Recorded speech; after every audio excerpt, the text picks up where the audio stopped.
जागतिक वारसा स्थळ म्हणून नोंद असलेल्या कास पठाराचा हंगाम सुरू झाल्यानंतर पठारावरती पर्यटकांची संख्या वाढू लागली।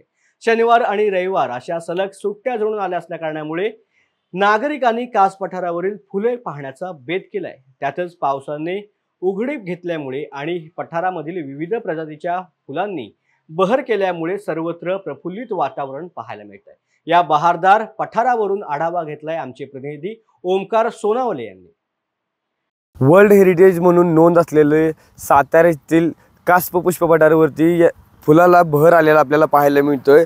आपण सध्या कास पुष्प पठार या ठिकाणी आहोत। आपण पाहू शकतो या ठिकाणी पठारावरती मोठ्या प्रमाणावरती विविध प्रजातींच्या फुलांचा बहर आहे तो आपल्याला पाहायला मिळतोय।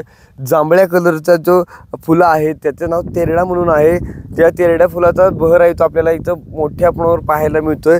एकूणच साताऱ्यातील हे कास पुष्प पठार आहे ते जागतिक वारसा स्थळ म्हणून देखील या कास पुष्प पठाराची ओळख म्हणून या संपूर्ण जगभर प्रसिद्ध आहे। तसेच विविध देशाविदेशातून या ठिकाणी पर्यटक आहेत ते या ठिकाणी दाखल होत असतात।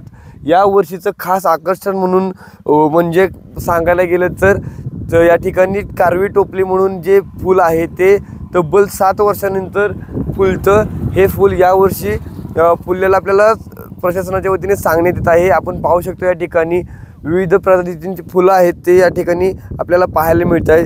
यामध्ये कारवी टोपली, तेरडा, गेंद, मंजिवी, क्षितिज अस्वे, कावळा, सोनकी या प्रकारचे 125 ते 130 प्रजातींची फुलं आहेत ते या ठिकाणी भरलेले आपल्याला प्रशासनाच्या वतीने सांगण्यात येत आहे। तसेच कास समितीच्या वतीने देखील या ठिकाणी पर्यटक आहेत यांच्यासाठी विविध सुविधांचे त्यांनी तैनात केले आपल्याला पाहायला मिळते। स्वच्छतागृहे असतील किंवा पार्किंगपासून ते कास पुष्प पठारापर्यंत असणारी ती बस सुविधा आहे ती देखील या ठिकाणी मोफत प्रशासनाच्या वतीने देण्यात आले आपल्याला सांगण्यात येत आहे। तसेच जे पर्यटक या ठिकाणी कास पुष्प पठार पाहण्यासाठी येत आहेत त्यांच्यासाठी नाममात्र 150 रुपये शुल्क आहे ते या ठिकाणी आकारण्यात येणार आहे अशी देखील माहिती देण्यात आली आहे। तसेच शाळकरी जी मुलं आहेत त्यांच्याकडून प्रति विद्यार्थी 40 रुपये असे शुल्क आहे ते आकारण्यात येणार आहे अशी माहिती देखील या ठिकाणी कास समितीच्या वतीने देण्यात आली आपल्याला पाहायला मिळते।